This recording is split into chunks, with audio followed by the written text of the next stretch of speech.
Parlementaire qui aura voté ces nouvelles mesures. Mathieu Orphelin, député ex-La République En Marche, proche de Nicolas Hulot, en direct d'Angers. Bonjour Mathieu Orphelin.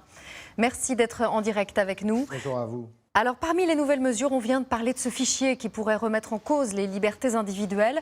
Comment, selon vous, concilier la lutte contre l'épidémie et le respect des libertés individuelles auxquelles nous sommes tant attachés ? Bien sûr, cet éventuel fichier pose un certain nombre de questions sur le respect des libertés individuelles.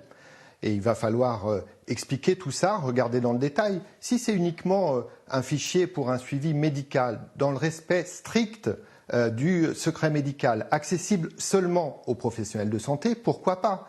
Mais s'il peut y avoir la moindre exploitation de ce fichier par l'administration ou pour un suivi administratif, ça vient effectivement directement fragiliser les libertés individuelles. Donc tout est dans le détail, il faudra être très strict dans l'application d'un tel outil. S'il se met en œuvre, il faut que ce soit dans le respect des libertés individuelles. L'état d'urgence sanitaire sera donc prolongé jusqu'au 23 juillet. Il va permettre de durcir les règles, par exemple d'isoler les malades et de placer en quarantaine ceux qui arrivent sur le territoire français.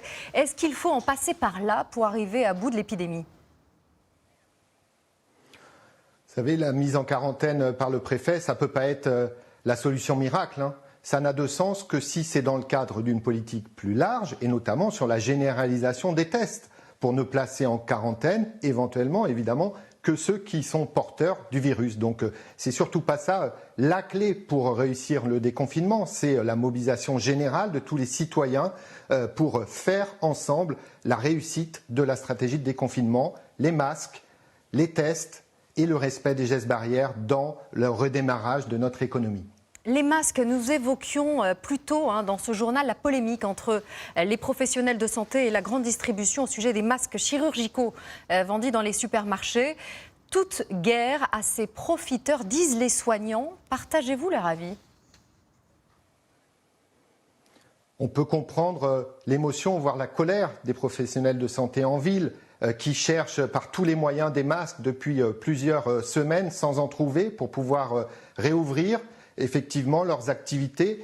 Et là, on a ces dizaines de millions de masques qui sont annoncés par la grande distribution. Donc c'est normal qu'il y ait de l'incompréhension. Moi, je fais une proposition très concrète aujourd'hui, que les 50 premiers millions de masques qui seront dès le début de la semaine prochaine mis dans les grandes surfaces soient réservés aux professionnels de santé, les dentistes, les orthophonistes, les infirmières libérales, les kinés, les médecins en ville doivent être les clients prioritaires la semaine prochaine de ces masques disponibles en grande distribution, parce que nous avons tous intérêt à ce que ces professions puissent reprendre leur activité, et en premier lieu pour notre santé. Donc voilà l'appel que je lance aujourd'hui à tous les acteurs de la grande distribution.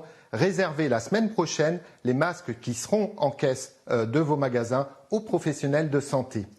Merci beaucoup Mathieu Orphelin d'avoir été en direct avec nous. Et pour établir